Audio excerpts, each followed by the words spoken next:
फिर दिन हुआ,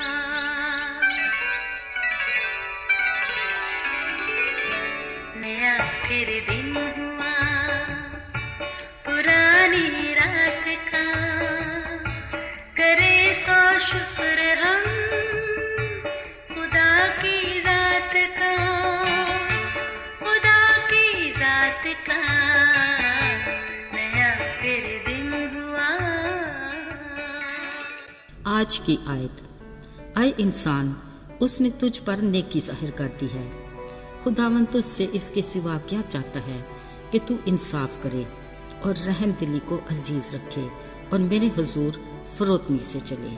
मीका 6:8 आयत। अजीजों, कलाम मुकद्दस के मुताबिक खुदा ने अपने बंदा दाऊद के बारे में हर बार कहा कि दाऊद का तख्त खुदावंद के हुजूर हमेशा तक कायम रहेगा।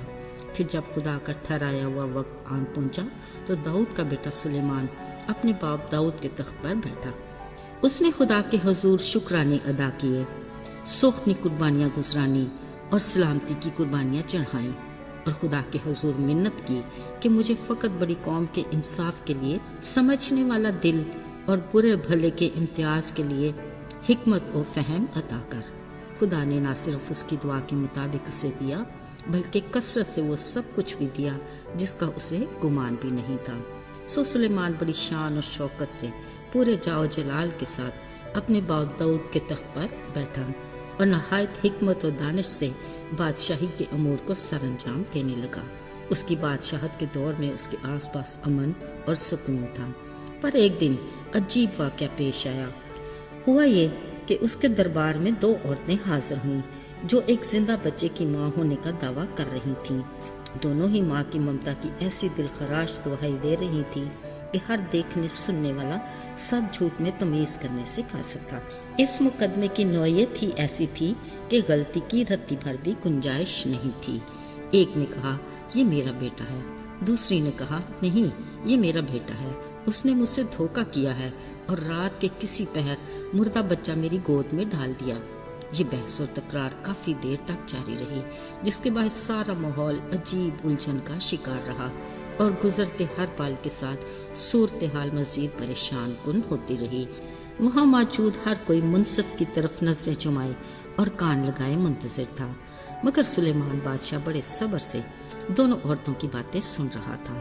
फिर बड़े पुरसुकून लहजे में हुक्म दिया, मुझे एक तलवार ला दो। हुक्म ही इस नौयत का था कि देखने सुनने वाला हर कोई अपनी सोच के मुताबिक इस नतीजे पर पहुंचा कि कुछ अच्छा नहीं होने वाला। फिर जब बादशाह को तलवार दी गई तो उसने फरमाया, इस जीते बच्चे को चीर कर 2 टुकड़े कर दो, आधा एक को और आधा दूसरी को दे दो। ओह, जरा सोचिए, बादशाह के ये अल्फाज असली माँ के लिए किस कदर तकलीफ दे होंगे। और फिर हुआ भी कुछ ऐसा ही। जिस माँ का वो जीता बच्चा था अपनी ममता से मजबूर बादशाह से कहने लगी, मेरे मालिक, ये जीता बच्चा इसी को दे दो, पर इसे जान से ना मरवा। मगर दूसरी ने कहा, नहीं, ठीक है, ये ना मेरा न तेरा, इसे चीर ही डालो। अजीजों, देखा ना अल्फाज कैसे कुव्वत वाले और अपना असर रखते हैं। उसी वक्त बादशाह ने हुक्म दिया, जीता बच्चा असल माँ को दे दो, जिसने कहा, बच्चे को जान से ना मारो क्योंकि वही उसकी माँ है। अजीजों, बिलाशुबा इंसानी एहसासात और जज्बात से जुड़े इस मुकदमे का फैसला खासा मुश्किल था, जो सुलेमान बादशाह के लिए एक कड़ा इम्तिहान भी था, जिसमें वो खुदावंद के फजल से कामयाब हुआ। फिर जिसने भी ये फैसला सुना हैरत ज़दा रह गया और उनके दिलों में बादशाह का डर और खौफ छा गया और उन्हें कामिल यकीन हो गया कि खुदा की हिकमत उसके दिल में है। अजीज़ों, इंसाफ का ताल्लुक खुदा की साथ से है। इंसाफ खुदा का खासा है, ये कोई गैर मामूली बात नहीं। पर अफसोस, जितनी वो हमें उसकी तलकीन करता है उतना ही इंसान इस मामले में नाकाम दिखाई देता है। यहाँ तक कि मोहब्बत में भी नाइंसाफ़ी नुमाया है। घरानों, कलीसियाओं, हत्ता कि ज़िंदगी के हर शोबे में नाइंसाफ़ी के कल्चर का रवाज आम है, जिसके बायस माशरा नहायत अबतरी का शिकार है।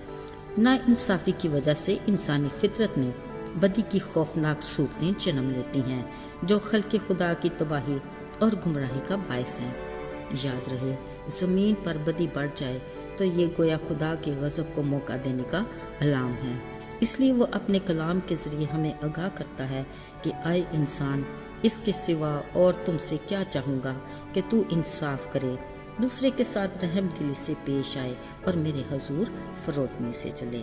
عزیزو، انصاف کا تعلق اس جہان میں ہماری آخری سانسوں اور اگلے جہان میں ابدیت تک ہے، لہٰذا ہر قدم ہر پل انصاف کریں اور انصاف کے ساتھ ثابت قدم کھڑے رہیں۔ آئیے دعا کریں۔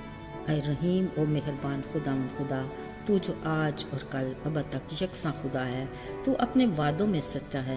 ہم اس بات کا اقرار کرتے ہیں کہ ہم خود تو تیرے سے انصاف مانگتے ہیں، مگر دوسروں کے معاملے میں بے انصافی کرتے ہیں، جو تجھے سخت ناپسند ہے۔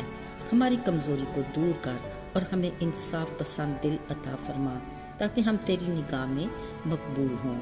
یسوع کے پاک اور مبارک نام میں مانگتے ہیں، آمین۔